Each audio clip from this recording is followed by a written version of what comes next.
Cool. Welcome to From the Shed End, episode 83. We are back.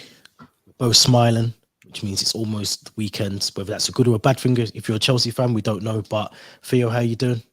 Not bad, thanks. I was just telling you offline that I haven't caught the famous Dortmund variant, which everybody who travelled to Dortmund last week seems to be ill with.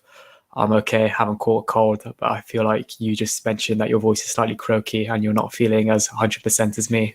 Yeah, 100%. I literally, in 30 minutes, I'll be having another Lemsip, which is the highlight of my Friday at the moment. So obviously with Chelsea coming up over the weekend as well. But if you are new to the channel, if you're new to the podcast, please go and subscribe to the channel. There's a Linktree link in the description. It'll take you to all our social accounts, all our previous episodes as well. So make sure you follow all of those as well. But let's get straight into business, because earlier on this week, it was documented that there was an emergency meeting called by Christopher Vivell, backroom staff, Graham Potter involved, all the players, in terms of the I don't know if you can call it the uprest or whatever you want to call it, the poor morale, I suppose, around the club, fans, etc. What's your take on that? Because it kind of seems like I mean, that's sort of, when you see emergency meetings, you tend to think sacking, tend to think next step sacking. But what's your thoughts on the fact that we had to call an emergency meeting? And there's a couple of things I want to ask you afterwards, but just on that point, what's your point? Yeah, I mean, like you said, as soon as you mentioned the word emergency, it's quite a scary word. You think sacking, you think kind of some next big steps that need to be taken. But in this situation, I think it was needed, whether that we don't exactly know what the kind of main kind of topic of conversation was in that meeting, whether it was kind of bringing that cohesion and gelling the players back together, whether it was the players, to start playing for the manager again, whether it was talking about how serious the next 3 games against Spurs, Dortmund, and Leeds are, and how it's almost make or break for Graham Potter's future. Whether it may be just kind of the players kind of playing for the fans. Like I mentioned in the previous episode, some players just rush straight down the tunnel after full time, almost like they're hiding from the fans, which is starting to create a bit of a toxic atmosphere around Stamford Bridge and around the ground on match days. I think there was a lot of interesting things that could have been discussed in that meeting, and fingers crossed, as Chelsea fans, there was a positive outcome from the players, from the backroom staff, from the manager as well. And I think hopefully that will kind of give them that boost that they needed to stay united in the next 3 or 4 months of the season. Yeah, it doesn't bode well for not just Graham Potter, but I think especially the players as well. The fact that, Todd Bowley's clearly called for this emergency meeting to happen, to take place. And you do think to yourself, is this the start of the end for Graham Potter and his coaching staff? Because like you say, when you hear the word emergency, you automatically assume, something drastic is going to happen very soon. It's a strange one, because I think it's going to go one or two ways, whether the players get on board. There's multiple sort of things being mentioned over the last couple of days around some sources saying that there's no uprest at the club, and the club, the players are happy, everyone's enjoying their time at Chelsea. And on the flip side of that, you've got some sources that are saying that there is uprest. There are players that are unhappy. Some players aren't confident that the new players that have come in are good enough for the quality of Chelsea, to carry on and play for the club. So it's a hard one to call. And I think as an outsider, in terms of we're just fans, all we want is 3 points and our club to do well. But I was going to ask you, because obviously the emergency meeting was called. There was also, and I don't know if we spoke about this on here, but there was obviously after a game, you get the day off afterwards, and then you get the second day off. You don't normally get the second day, sorry. So for Chelsea to have 2 days off in terms of the defeat to Southampton, and there was light training, I think Wednesday or maybe yesterday, one of the 2 days, because of the injuries that we could sustain if we were to do a full intensive, training schedule. But surely this is where, again, backroom staff have to pinpoint those players, those key players that might be at risk of injury, but not to take the whole team out of a full schedule of training. And I think I don't know if that's ever happened at Chelsea before, where we just almost not down tools, but downgrade our training schedule because of the risk of injury. Surely you do that on a player-by-player basis.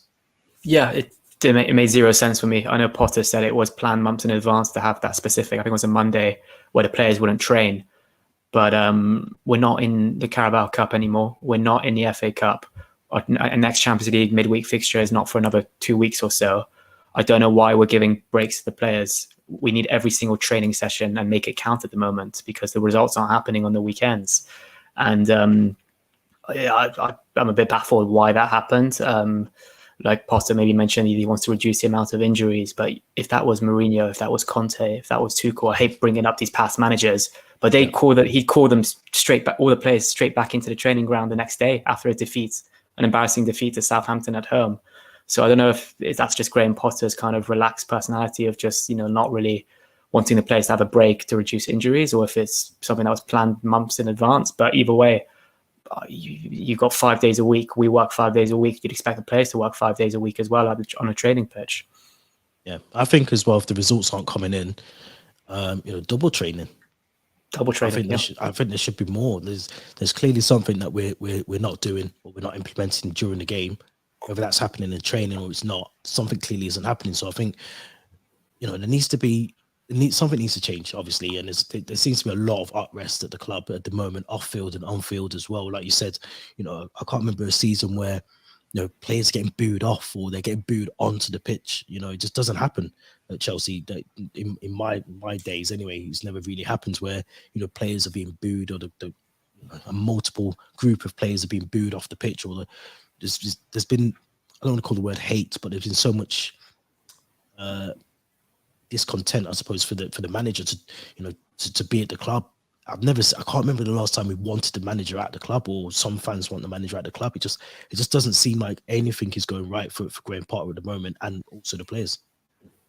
Yeah, like you just said, I can't remember a time even Sarri, who was very hit and miss and didn't really have that relationship with the fans. I can't remember the Chelsea fans kind of having this, calling for his name after match days. And even Lampard, towards the last few months of his time at Chelsea, I know that there were a lot of fans that didn't want to see him as our manager anymore. But even those loyal match-going Chelsea fans were still Lampard in. They still backed him. But those same fans, I'm not seeing them give Potter the same treatment or the same patience. So yeah, there definitely seems to be this type of miscontent or discontent, and kind of, like I said, almost toxic atmosphere around Stamford Bridge at the moment. And I do feel the excuses are running out.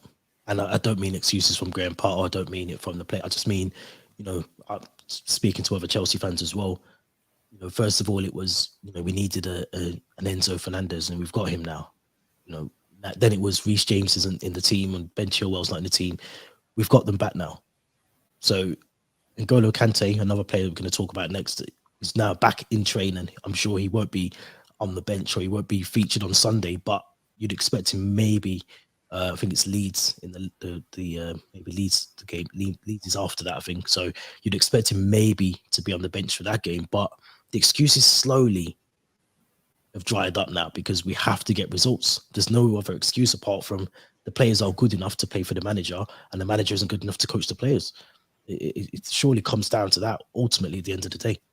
Yeah, no more excuses. Like I said, he's had a January transfer window. He's got the players he wanted. The list of injuries now, I saw that Pulisic and Kante could potentially even make the matchday squad for Spurs, even though I wouldn't risk them.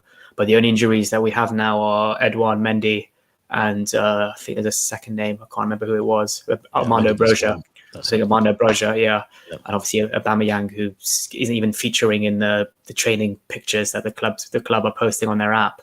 But yeah, no more excuses in terms of injuries. He's got the players he wants. He's got Kante back to fitness. He's got a very solid goalkeeper now in Kepa, who's not making mistakes like he was a couple of seasons ago. And the only possible excuse I could give him is that we don't have a number 9. But we do have a number 9 in Aubameyang, who's frozen out of the squad. So even that's not an excuse in a way. I don't know if Aubameyang is not being in a squad is a Bowley decision or a Potter one, but I think I listened to your previous video you posted. It makes zero sense at the moment. We're lacking goals. He's a proven goal scorer. He's our only natural 9 that's fit at the moment, given that Armando Broja is out for a season. That one is just, for me, would kind of give us a bit of a boost seeing him back in the team sheet for sure. 100%. And obviously mentioning N'Golo Kante, good to see him back in just at Cobham, training again. I know I do think he's a long way off. I know you say he could potentially be in the matchday squad, but you just wouldn't want to see him even on the bench. You wouldn't want to have to be in a position where someone gets injured and he has to come on. You know, those are the sort of players I can understand why you wouldn't want doing full training on a Wednesday or a Thursday. I can understand that. But how good is it to see Kante back in training? We've missed him a lot, 100%, but good to see him back. Yeah, just seeing the pictures of him back at Cobham training with the team in the gym and on the grass just puts a smile on our faces as Chelsea fans. Like I said, we haven't seen him since August. He hasn't played a Chelsea game since August. So that's a good 4 or 5 months of not having Kante in our team. And our form's just slumped since he's not been in the team. It really has. He's such a valuable player to us. And it seems like we want to try to build our midfield around him and Fernandes for the next season. I think we will give him a new contract and I hope he does sign it. But on paper, Kante and Fernandes is a very good midfield duo, in my opinion. So yeah, really good boost to have him back fit. And like you said, I wouldn't risk him in the matchday squad for Sunday. I'll give him another week at Cobham to up his fitness and maybe have him on the bench for the Leeds game the following week. Yeah, I'd agree with that 100%. And I think it's only right. I think that we'll hopefully see the best of Enzo once Kante's back. But I do say, you know, those excuses are drying up. So if it doesn't work, then it's another excuse that we can tick off to say that isn't the problem. Yeah, good to see Kante back 100%. You know, I think he's, I didn't realize it was August. I mean, that kind of tells you a lot about our season and how much we rely on him and how much we need to give him a new contract because, yeah, I mean, it just goes to show, you know, I think our slump has probably started obviously when Thomas Tuchel left and then Potter came in, he went on a beautiful run. But having Kante in there is so vital in that midfield. He does so much, and I think it would allow Fernandes to potentially just do a bit more at midfield. I think, you know, with someone like Kante behind you or alongside you, it does give you that luxury of just maybe stepping a bit more forward or just having a bit of a safety net behind you. Someone like Kante, who, you know, hopefully, you know, injuries permitted, that he can get back to his best Kante that we know. You know, having someone like him behind you is second to none. You know, you can't really fault someone like that. I think the partnership, hopefully next season, you know, we missed it this season now, but I think next season we'll get to see that 100%. And I agree with you. I think it'd be stupid not to give him a contract. Stupid. Yeah, especially now that we've got rid of Jorginho, we need Kante, we need that experience. I do know that maybe he's a bit of a shy personality, but he is a leader. He is an experienced player, and I do think we lack leaders. Bar Silva and Aspi at the moment, we don't have proper experienced leaders on the pitch. And having him next to Fernandes, like you said, it would allow Fernandes to be a bit more creative, offer a bit more support to those offensive players, which he was doing at Benfica. He was kind of playing on the edge of the box, you know, doing those passes that may support. I think it was Gonzalo Ramos, whoever the Benfica striker was. So yeah, I think Kante and Fernandes on paper would be our best midfield duo, and I'm really looking forward to seeing those two play together. Not the only one. I think you speak for a lot of Chelsea fans when you say that. But moving on, let's talk about the chill out room, which is something that I'll be honest, I've tried to avoid reading about because it's almost like rewarding naughty kids for being naughty and petulant. And I haven't read into it, so maybe you know a bit more, but from what I know, I think Cobham is to be redesigned and have a new chill out room for the players, almost like a new players lounge with arcade machines. And I think I read soft furniture. I don't know what that means. Whether surely that's for babies when you have like sensory classes, but yeah, I'm not sure why you would need soft furniture. I don't know. So what's your thoughts on, I mean, is it really the time now to be releasing this information into the world when we're playing poor? You know, the players haven't really been pulling their weight. The manager doesn't seem to be getting the buy-in from the players. It just seems like a weird time to announce that, yeah, we're playing crap, but we're going to get a nice chill out room for the players. It just doesn't make any sense to me. Yeah, so I think Andy Dillon from The Athletic, I think, said Todd Bowley is splashing out on a luxury chill-out room as Chelsea battle on-the-pitch crisis. The new players' lounge will include soft furnishings and possibly video games. Designers will also be decorating walls with motivational phrases. So like you said, it's almost because we're playing so badly, we're rewarding the players with, you know, a room where they can, I don't know, play snooker, play FIFA, arcade machines. It doesn't really seem like the answer. On the contrary, you should be rewarding them with that if you're playing well on the pitch. I don't know if we're bringing in experts who kind of have, you know, done studies that show that having these type of chill out rooms increases performances or productivity. But I think Google did that with their employees. They had a kind of these chill out rooms or kind of areas where they could just take a break from work and, like I say, increase productivity. But we're talking about professional footballers here. We're not talking about tech employees. So I don't know if that's going to have the same effect. But I don't know, maybe there seems to be a bit of stress or panic around Cobham. That may be a possibility. So having this type of area may help the players stay there a bit, belong their training sessions, bond together. Especially maybe, mixing those new players into the group that maybe don't speak as English as well. It may be an opportunity for them to sit down and play a game of FIFA together, get to know each other a bit better. I'm just trying to think outside the box here. No, I'm with you 100%. I just can't get my head around it. Yeah. And then you've got these motivational phrases on the walls, which for me just screams Todd Bowley, very American, I feel. It's a very kind of, I don't know who those motivational phrases will be from, but I'm just picturing some Rocky Balboa type of things up on there. But yeah, I'm still a bit puzzled by it. I think there's ways of kind of rewarding players, but not when you're going through a slump of form like this. Yeah, no, and I just don't get it. I mean, part of me was thinking, I don't know if you remember, I think it was like a New Zealand motivational coach, Gilbert Enoka, joined the club recently as part of the sort of team building and trying to boost morale. And I'm thinking, is this part of his game? Is this something he suggested? And Bowley's gone, yep, no worries, get the get us whatever you want, get the PlayStations, get Xboxes, all of that stuff. Is that part of his thing? Because it just doesn't sit well with me that we're playing so bad, and then if they want to play PlayStation, they've got houses, £1 million houses where they can go and play PlayStations. I just don't get it.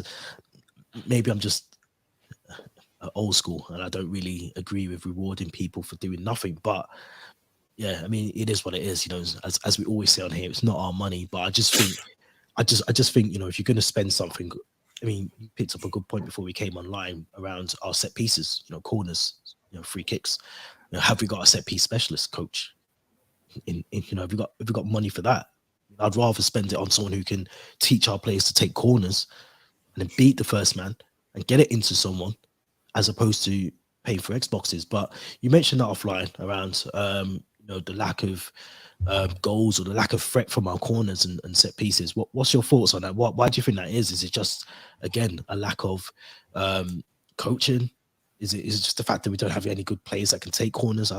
What do you think it is? Yeah, so game last weekend against Southampton, I was sat in the Matthew Harding lower, so I had a good view of, I think it was Ben Chilwell and João Felix when they were taking corners, and not a single one of their corners got past the first man. And I think it's been like that for the last few seasons. And remember, Willian used to take them, and he wasn't the best corner taker. I can't remember a good corner taker we've had maybe since Fabregas or Lampard, and that was a good Lampard. Lampard would take them. He'd whip a good ball into the box. Fabregas would as well, especially when he had Diego Costa as his target man. But yeah, it's just not even we've got the players in the box. We've got the players with the aerial ability, the likes of Thiago Silva, Koulibaly, these tall players, but we're not putting any good balls in the box. I can't remember the last set piece we scored this season. I think Koulibaly scored one against Tottenham from a Cucurella corner, I think in August. But since then, I'm not sure if we scored from a corner or a header, or I may be wrong. Someone did mention something on Instagram to me that the Stamford Bridge publicity billboards are so close to the corner flags that it doesn't really allow the players to have a big of a run up or kind of enough space around them. But I don't really think that's an excuse. You've got opposition players coming to Stamford Bridge taking good corners. We're not taking good corners when we're away from home, when we're going to Old Trafford, when we're going to the Amex, when we're going to Anfield. So I don't think that's really a valid excuse. So instead of these chill out rooms, I'll invest a lot more time and money in kind of a set piece specialist in a training pitch, or someone that can analyze set pieces, tell the players what to do, how to correct their technique. Because I'm just waiting for us to put a bullet header from a corner, and that's not going to happen anytime soon with these corners. Yeah, it'd be interesting to know what our stats are from corners. I don't have them to hand, but I can imagine we're bottom at least or thereabouts. I don't think we'll be near the top at all. I don't think, and it's strange because we've got the players in terms of like Badia Shield. You look at Thiago Silva, Koulibaly, maybe even look at Trevor Chalobah. The height in terms of if the ball was actually to get into the critical area, a target man area, we'd actually be half decent with corners because we've got the height and we've got the defenders to be able to score goals. But it's been an ongoing thing, like you said. I remember your painful Willian WhatsApps when he just wasn't beating the first man. He wasn't getting it anywhere. So it's been an ongoing thing, and it's very similar to the striker issue. You know, that we haven't really addressed it. We've just kind of covered over the cracks and hoped for the best, and tried to get our goals elsewhere. But I think it's a massive issue, and I do see what I can't remember who was on Instagram. I do see what they're saying to an extent, but it can't be an excuse. I mean, there's just no way that you're telling me that players can come, other teams can come to Stamford Bridge and score corners, or when we go to Old Trafford or the Etihad, somewhere where the advertising hoardings are slightly, there's a bit of a bigger gap, we still can't score goals from corners. It doesn't, you could play at the old Wembley where the hoardings were far away, and you still wouldn't be able to get a goal. So I think it's more the fact that we don't have anyone who's decent enough to take corners. I'm trying to think now who. We don't have a designated corner taker. We don't have a designated corner taker. I mean, Felix and Chilwell were taking in turns to take them. Mount's taken a fair few this season. I think Cucurella's taken some. I wouldn't be surprised if we put someone like a Mudryk or Enzo Fernandez on them soon, or Reece James even. I don't know. It feels like same with penalties at the moment. I don't think we've got a designated penalty taker now that Jorginho's left. Gone. Yeah. So I think that's a big question mark that's been left as well. Yeah, it is a worry, because I think if you look at some of the other top clubs as well, they score a lot of their goals, or they score a handful of goals at least from set pieces or corners, and it is a worry. It is a worry. I'd love to know, like I said, I'd love to know how many corners we get and how many actually convert into goals, or how many would actually get into a critical area of the penalty area. So something I can do this weekend, and hopefully we can display them. Yeah, if Statman Dave is listening, then please, we'd love to hear those numbers. Yeah, definitely, 100%. Let's move on to Sunday. I'm not going to say this is a must-win game. I'm sick of saying it. This is a game where we can't afford to lose to Tottenham, because it's Tottenham. We haven't lost, I don't think, in the league since 2018. I know we had that League Cup sort of game where I think we lost on penalties. I think we might have. Going into this game, regardless of form, regardless of whatever, it's Tottenham. We can't lose to Tottenham. What's your thoughts? Agree. It's Tottenham. Chelsea fans would want Potter's head on a stick if we lost to Tottenham. That's how bad, the rivalry is between the club. Given how poor we've been, we've got Tottenham now. It almost feels like make or break. If we lose, it'll be finished. I feel Chelsea fans would never be able to forgive Graham Potter. If we win, it could be, going on that curve to maybe forgiveness and maybe picking up some more results. I said it about Southampton last week, but for me, it's the perfect game to kind of gain that momentum, beat Tottenham away from home, a team as well that are kind of fighting for top four, hovering around that kind of fourth and fifth spot. We just can't lose. Like you said, we cannot lose to Tottenham. Graham Potter cannot lose to Tottenham as well. I'm sure the Chelsea fans travelling to the Tottenham Hotspur Stadium on Sunday will be more nervous than excited for this one, given the kind of, how big the rivalry is, and given the situation that we're in at the moment, and how desperate we need points to kind of, get closer to that top four pack. So yeah, a must not lose for 100%. Yeah, it's one of those games that I'm expecting us to lose. I'll be honest. I don't think we're going to win. It's the first time I think I've ever said that on here, that I'm going into this game with zero confidence.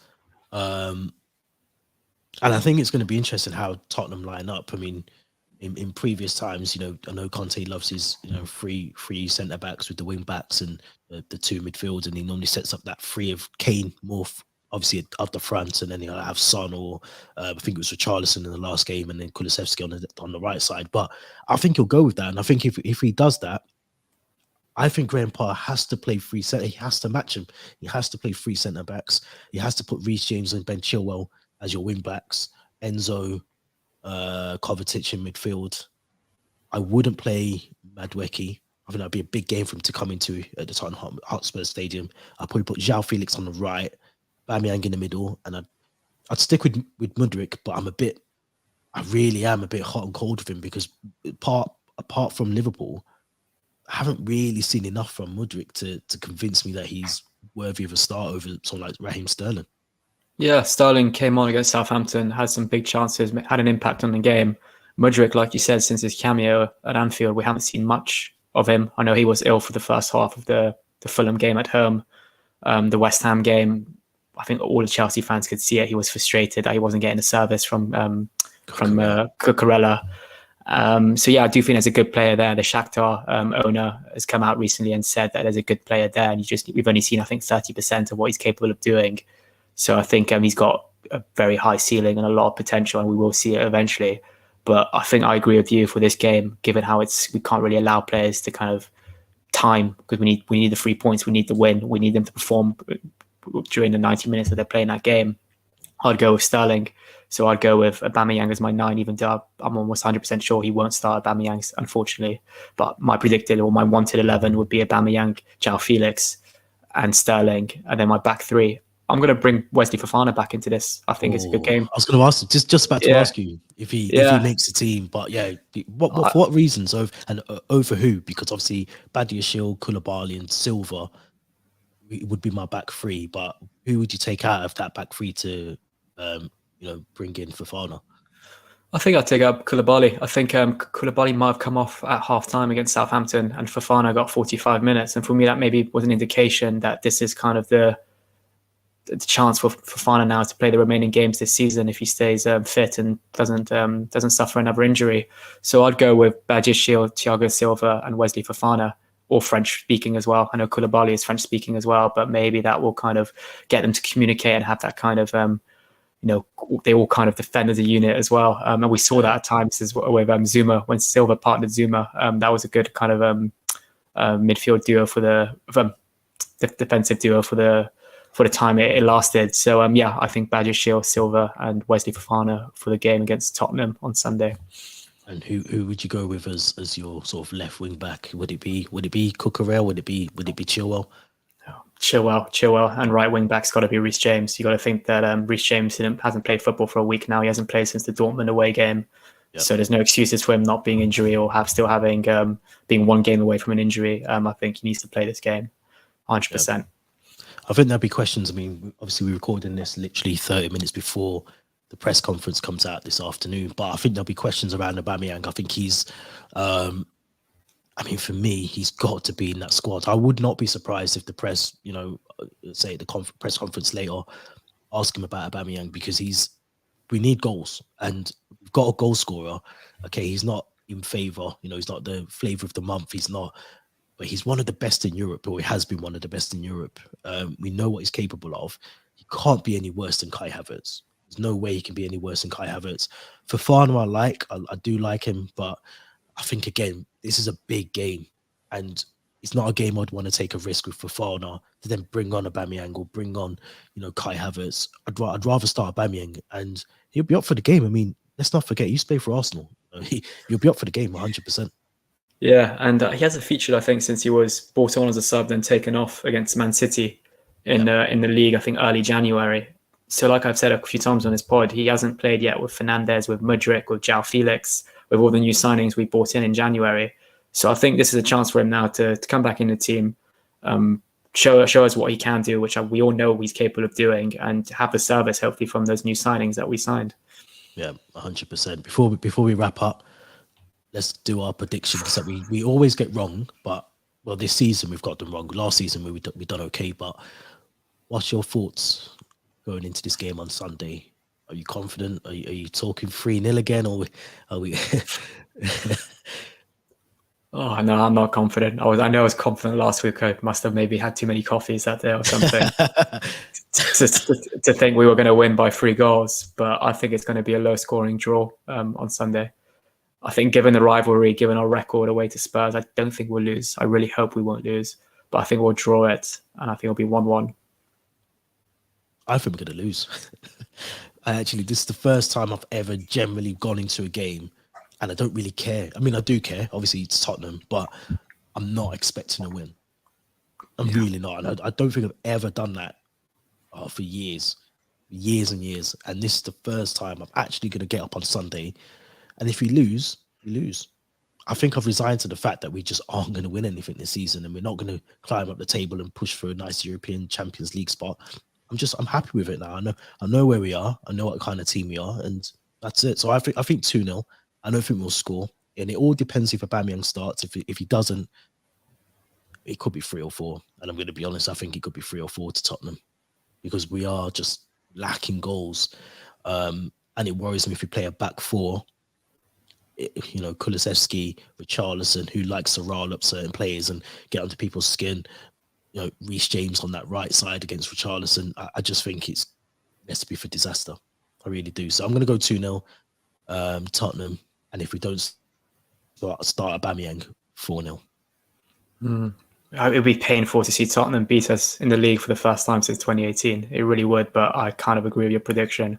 I think it'd be a Graham Potter thing to do, wouldn't it? I mean, how many other records has he broken that we shouldn't really be breaking? It'd be a very kind of Graham Potter records to kind of match the other ones that he's successfully completed this season. And just before we go, someone else who broke a lot of records for the wrong reasons, Ole Gunnar Solskjaer, who actually reminds me of Graham Potter. So there we go. That's it. That's not a good sign. Yeah, it's not a good sign. Theo, as always, thank you very much for joining. Always good to chat on a Friday and just sort of get the weekend started in the right way, even though we tend to come out of it on the Monday depressed, but that's just Chelsea. Anyone who's listening, make sure you go to the YouTube channel, make sure you subscribe, like, and all of that stuff as well. Hit the Linktree link in the description. It'll take you to all our podcasts and our social accounts as well. Episode 83 of From the Shed ends. Until next time, thank you very much for watching. We'll be back next week.